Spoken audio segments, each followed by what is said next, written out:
Broadway's my beat. From Times Square to Columbus Circle, the gaudiest, the most violent, the lonesomest mile in the world.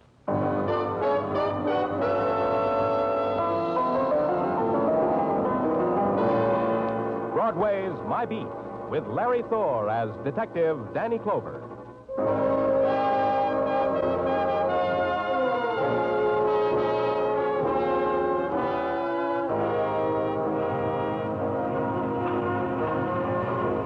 Broadway. It's an enchanted island or a prison cut off from the rest of the world. It all depends upon the mood you're in. The sudden sounds that dart from doorways, call them fury, or make yourself believe they're promises dimly heard. Or con yourself that the stare that just trailed by you had nothing to do with hunger. You can kid yourself on Broadway because that's what it's here for. It's Broadway, my beat.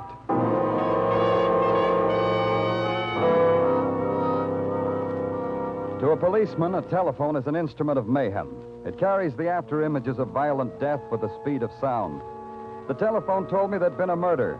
It told me just now. It told me where. It told me to climb 6 flights of steps at the Ramsey Apartments, and I'd find death waiting for me in an elevator near the head of the stairs. Right over here, Danny. Hi, Muggavan. In here, in the elevator. There he is, Danny, on the floor. Who is he? No identification. Person unknown shot to death by person unknown.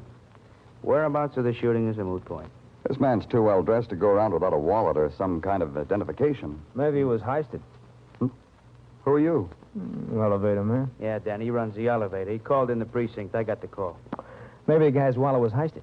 Robbery, huh? With a deadly weapon. You. Funny man. What's your name, elevator man? Eddie Amboy, 1212 East 54th. You walk up 2, turn right, turn left, then walk up a half till there's nothing but a door. Eddie Amboy, my place. Okay, Eddie. Tell me about it. About what?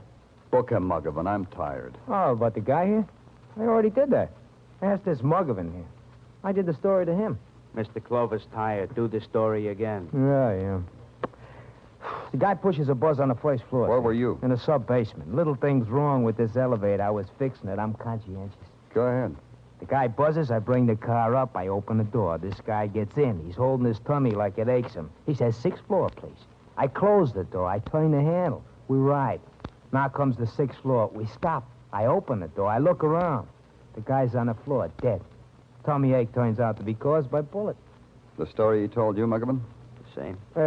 If it gets too complicated, I'll be glad to do it again. Start all over from the sub-basement. You did good. Thanks. Can I have my elevator back now? It's not yours anymore, kid. When a man gets murdered on an elevator, the elevator suddenly belongs to the world. A man's dying takes many shapes, occurs in many places. It's rare that he has a choice. But the unknown, unnamed man whose face was now gaunt against the pressure of his cheekbones, whose eyes held no reflection of the light shining into them, seemed to have made one. He chose not to die in the street, but to crawl within the metal walls of an elevator, and the plain, the prosaic words, the dying words on his lips, he must have chosen too. Because for him they had meaning. It was my job to find out their meaning.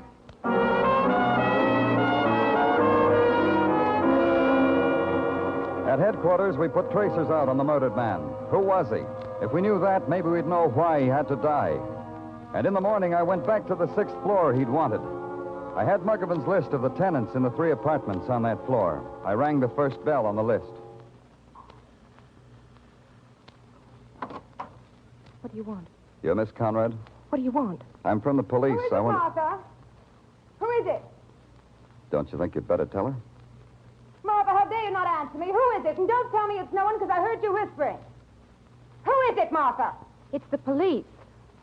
Oh, how wonderful, the police. But isn't that the end? Show them in, Martha. No, wait, darling. First I want to paint my face. Come in. But It's all right. She's already done her face. Come in. Down this hole, please. No, don't come any closer. I want you both to stand right where you are. Especially you, policeman. You're Miss Conrad? Mary Conrad. You may call me Mary, because Mary's a grand old name. Martha. Yes. Martha, get the policeman and me something. A libation, a morning martini, anything the policeman wants. Don't go away, Martha. You afraid to be left alone with me, policeman? Miss Conrad, a man was murdered in this building last night. Murder? In this building? That's the end. Martha, did you hear what the beautiful man said? He got in the elevator and asked for the 6th floor. Was it you he wanted to see, Miss Conrad? The policeman must want a drink. No, Mary, he wants to. Do as I say, Martha. Don't be angry with me, darling. Just always do as I say. Now, where were we? Oh, yes, the murdered man. Who was he? We don't know, but I have a picture. A picture? How wonderful. Gimme. Here. Very distinguished. But so dead. So horribly dead. Do you know him? Would it make it easier for you if I did, policeman? Do you know him, Miss Conrad? I'm sorry, dreadfully sorry. We don't know this man, do we, Martha? Do we? No. No, we don't know him. Where were you last night, Miss Conrad? I was here. All day. All evening, all night. I didn't go out once. Did I, Martha? No. The commotion in the hall when the man was found. It didn't wake you? Did it wake me, Martha? No, you slept very soundly. You sleep in the same room with Miss Conrad, Martha? Well, Policeman, you talk to Martha as if she were a servant. But I thought... That's dreadful. Of course Martha's not a servant. She's my sister. Isn't she the end? Maybe I said something after that. I don't remember. What I do remember is waving my jaw a few times and trying to smile and give the impression of course she's your sister. What else? Then I left. The apartment door across the hall had a nameplate that said Jonathan Quill and was equipped with a door knocker, a brass dragon sticking his tongue out at me. I lifted him up and pushed his face against the door. And then it happened. The door swung open. I stepped inside. How was I to know I was standing in the middle of a train crossing? Jump over it, boy. Jump over it. You want to get hit by a train? Oh, yeah. You sure had a narrow squeak now, didn't you? Could have taken off a toe. Yeah. Hey, what goes on? Look at her go. Oh, an exact replica of the Super Chief. And almost as fast. Oh, always wanted to be a brakeman, boy. Became a millionaire instead. What did you want to become? A millionaire. I got to be a policeman instead. Glad you came. Never had a policeman watch for trains. Never thought about asking one. Well, now that you're delighted, Mr. Quill, I hope I won't do anything to break up your fun. I'm a policeman come to see about a murder. Yeah, murder? Wait till I throw the switch, boy. Wait till I throw the switch here. Just wait till I throw it. Did you see a murder? You mean the one down the hall? The elevator murder? I didn't do it, and I'll prove it to you. Mr. Quill. You bet I'll prove it to you. You want an alibi, don't you? That's why you came here. I know all about policemen. You want alibis. Harold! Harold! Yeah? Come in here. Harold, that's a policeman. You know what to do, Harold. Right over there. That's a policeman right there. Hello. My name's Harold Blake, Jonathan's partner. Danny Clover. You seem to have gotten Jonathan excited. Jonathan gets excited. Tell him, Harold. Tell him. You know what to do now. Tell him. Well, ever since the elevator boy was in here last night... Eddie Amboy? He didn't say anything about that. I didn't know he came in the apartment. Well, he reported the murder from here. You mean he used your phone to call the police? Yes, that's right, to call the police. I was here visiting with Jonathan. I live in the next apartment, you see. I see.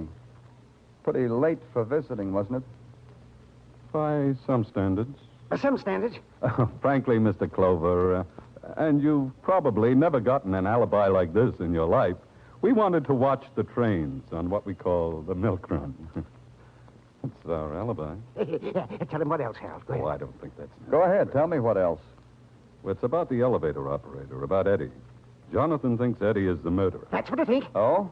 Why? Because Eddie is mean and spiteful and tried every which way to make an honest dollar. He's the type that murders other types. What else? Need there be anything else?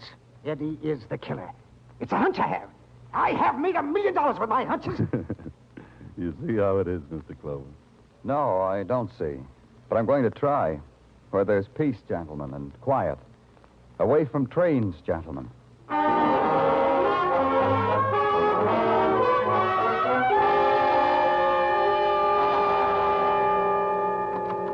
Hey, Danny, you in the mood for heap big powwow? Huh?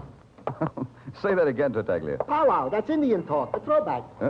Try me once more, Tartaglia. Well, a throwback to last night. Every night I play cowboys and Indians with Mrs. Tartaglia and my 6 boys.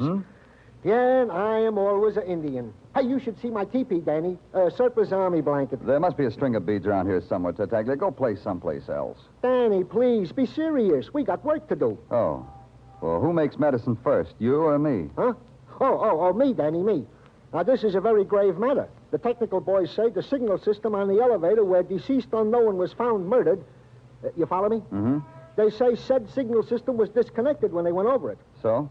So, what makes the mystery into a big pile is that somewhere there is a discrepancy. Like what? Like a discrepancy in time. Detective Muggovan received the murder call at his precinct at 2:55 in the a.m. He noted it down. So? So, Dr. Sinsky says, after examination of said unknown deceased, that said unknown deceased was deceased for at least 2 hours when found, which would place the time of his murder, considering the here and there of police routine, at about 1 in the morning, not at 2:55 as was called in by the elevator operator. Now, this means the boy cut off the signal system. He should not be disturbed. Danny, I ain't finished. I can't never get a word out edgewise. Danny!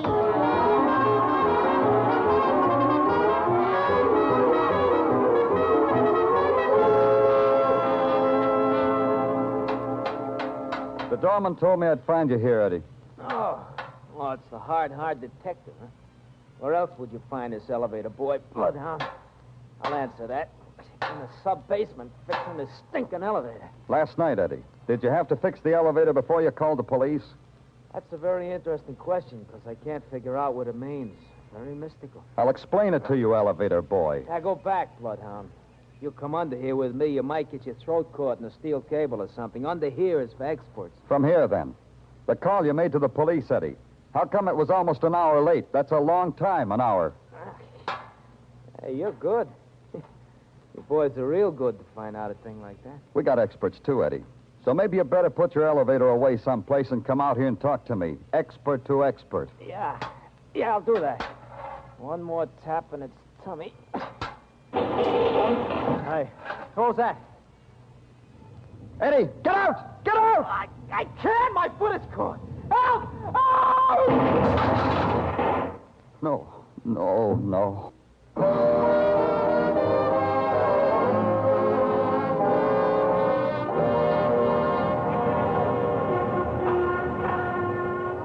Broadway is a place that mourns the dead only in passing. The cold whisper of death winds its way through the neon chasm, and Broadway notes it, shudders, and huddles in on itself. To the murder of an anonymous man in an elevator, to the crushing out of another man's life by that same elevator, Broadway reacted true to form. It read the headlines, shrugged, and flipped them neatly into the nearest trash can. But at headquarters, it isn't that easy. Even Sergeant Tartaglia didn't think so. It ain't easy, Danny. 20 years into business, and, well, it still ain't easy. What isn't, Tartaglia? To be in a business where the product is dead bodies, where the clients are murderers. I've often commented thusly to Mrs. Tartaglia. Does she comfort you then, Tartaglia? Like an angel. She goes to the mixmaster, beats up a recipe, and presents me with a confection. I happen to have one here now, Danny. Homemade halva. Here, have a piece. Go on. Thanks.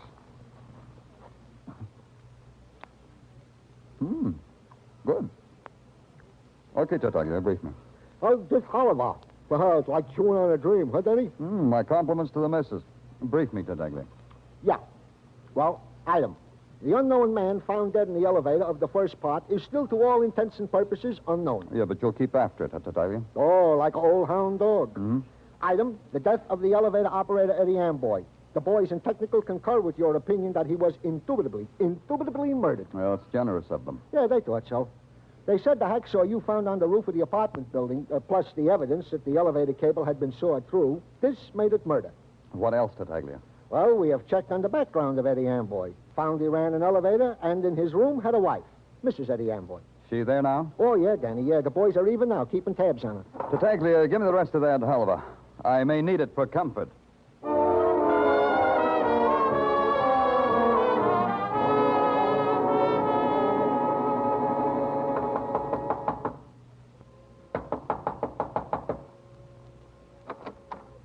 Yeah? Mrs. Amboy? Who are you? I'm from the police, Danny Clover. Well, May I come in? you're from the police. You want to see me about what? About Eddie, about your husband. He's dead. You're late. You should have come months ago. Eddie's dead. Last night he got married to an elevator. Eddie was murdered, Mrs. Amboy. He'd want to take the trouble. Oh, come on in. Sit over there if you want to. Thanks. You said I should have come months ago. Why? Could have arrested him. Could have had him sentenced for every little petty crime he committed. I added it up one night. Come to 157 years. That way, huh? This way, Mr. Clover. I could have visited him in jail, brought him pineapple upside-down cake. He liked pineapple upside-down cake. It's a dream I had. To watch him eating pineapple upside-down cake behind bars. You sound bitter enough to want to kill him. And wreck that dream I told you about? Myself? That was Eddie's department. You were around when Eddie was killed? Still doubt me, Mr. Clover. Don't doubt me. I've been on vacation, mister. To Washington, the District of Columbia, to our nation's capital. 2-day all-expense tour by bus to gawk at the White House, Lincoln's Memorial. Miss Amboy. Eddie sent me away. He had a girl. Oh. When did you get back, Mrs. Amboy? This morning. Time to read the paper. And time to know that Eddie was dead. Time to come back here and sniff perfume I never had. Another woman. We'll check that. About the trip to Washington, I mean. Yes, sure. You know what I was just thinking, Mr. Clover? What? 6 years. I get my first 2-day vacation in 6 years, and it becomes a matter for the police. How long will it be before Eddie leaves me alone? You've seen women like me before, mister. Help me out. How long will it be? We'll just check about that bus trip. No longer than that. Wait a minute. Don't go yet, Mr. Clover. I got it right here. Here. Take this wallet. What about it? Before I burned Eddie's clothes this morning, I went through them. Maybe he'd left me $5 insurance money. I found this wallet. Eddie never had no wallet like this. Anyhow, it's empty. Not quite empty. A picture of a man. An identification card. You know him? Not really, Mrs. Amboy, but I know about him. He's a man who didn't get off an elevator. He tried, but he didn't make it. Mrs. Amboy's eyes glittered through the shadows of the room filled with shadows. And all that was in them was the hard crust of a hatred finally resolved. It was not only Eddie's clothes she had burned, but his touch, his gaze on her, the whispered night words. There was nothing more I could ask her about Eddie that she would answer. So I got out.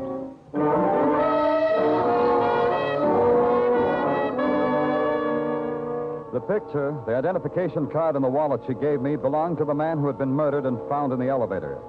Now I knew who he was, but I needed more than that. There was an address on the card. I went to it.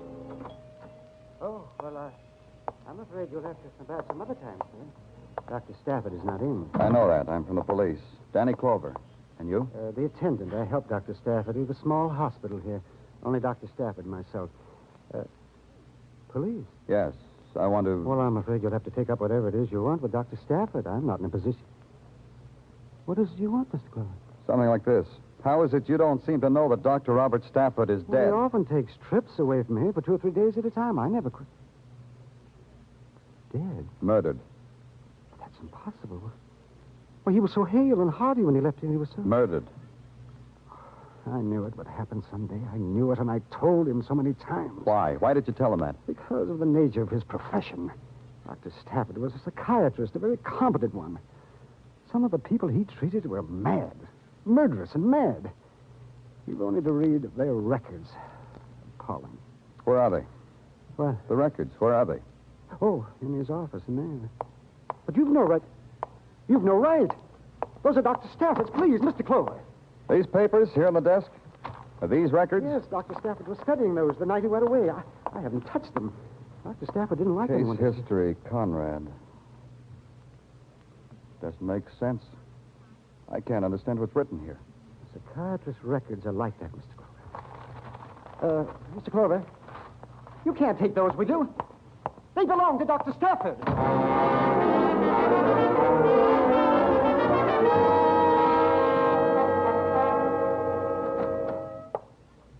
Danny, welcome to the office that Freud built with the taxpayers' money, Danny. Dr. French, how are you? All right, Danny, all right. Well, what brings you to the city psychiatrist? Problem? A problem. Off the record? On it, Doctor. I've got a file here. It's filled with words and parts of words that I don't understand. A file about a sick woman. Illness requires a special language, Danny. Let me take a look. Here. Anything, Doctor? Gently, Danny, gently. This is quite a history. Sum it up for me, Doctor. Tell me so I can understand. Can the lay mind understand insanity? For the woman named Conrad, it says here that she's insane. How insane? The insanity of the headlines, Danny. The sensational insanity. The woman named Conrad is a homicidal maniac. Yeah. This woman needs attention. According to these notes, she was going to be committed. I know, but which one? I don't understand. Which one, Doctor? Which Conrad? Martha or Mary? Which is a homicidal maniac? Which?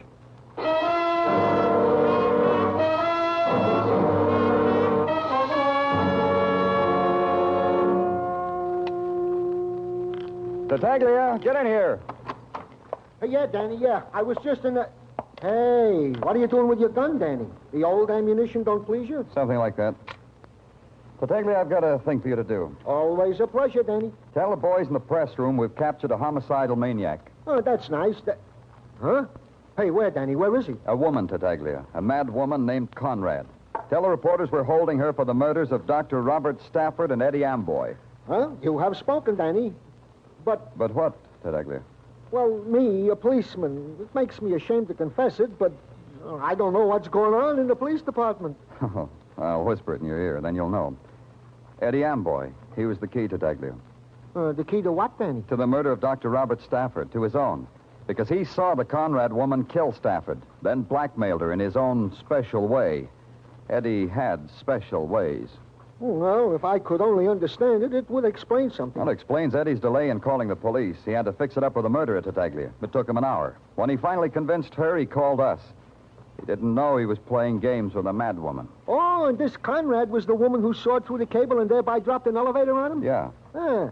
Hey, but wait a minute, Danny. There are two Conrads, Mary and Martha. Now, don't play hard with my emotions, Danny. Which one was it, Mary or Martha? How would I know? Another thing, Tartaglia. One of the Conrad sisters is in her apartment now. I checked. Tell Muggerman not to let the other sister get to her. Under no circumstances is one sister to contact the other. You got that? Got it, Danny. Yeah, one more thing. If anyone wants me, anyone, they can reach me at home. Is it all clear now, Tartaglia?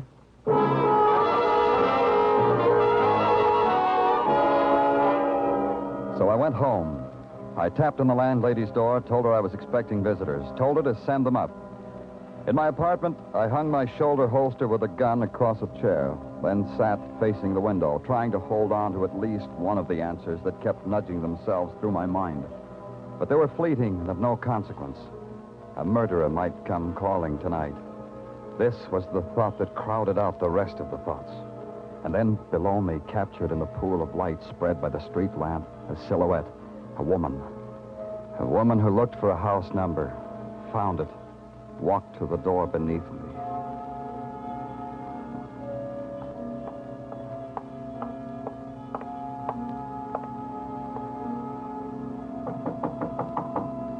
Found me.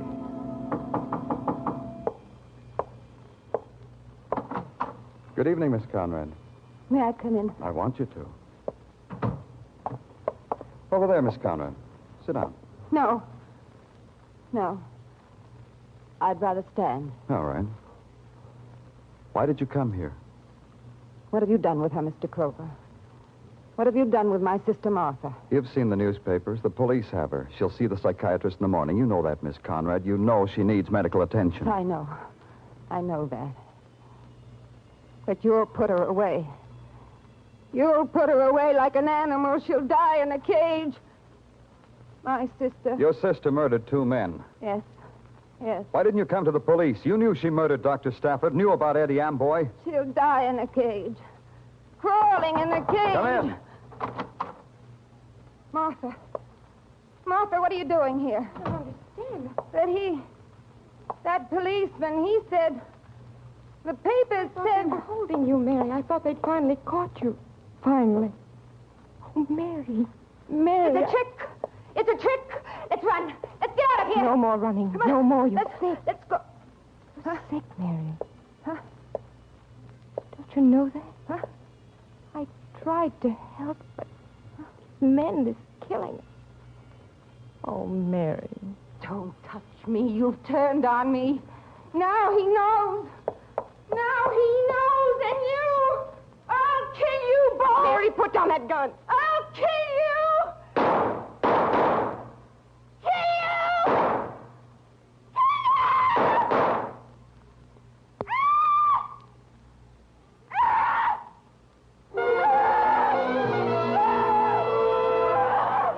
The smoke from a gun curled up and mixed with her hair, and behind the smoke, her face, fury disintegrating, dissolving into disbelief. She stood there, her body taut, her mind clutching for one fleeting instant of sanity that it was through, over, done with. The simple recognition that the gun had been harmlessly loaded. Then she rejected everything.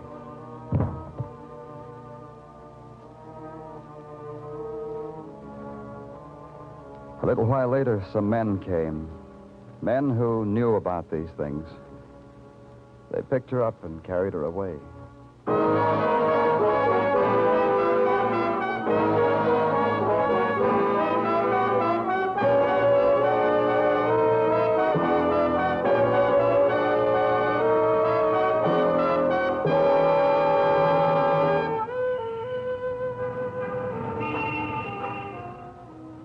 Broadway's deserted now, except for those who have never quit.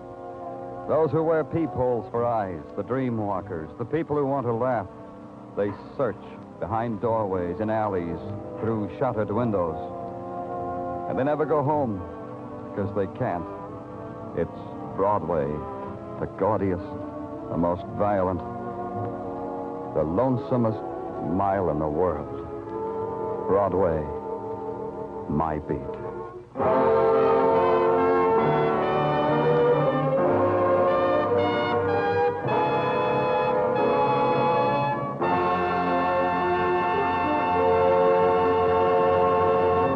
Broadway's My Beat stars Larry Thor as Detective Danny Clover with Charles Calvert as Tartaglia. The program was produced and directed by Elliott Lewis. The musical score was composed and conducted by Alexander Courage.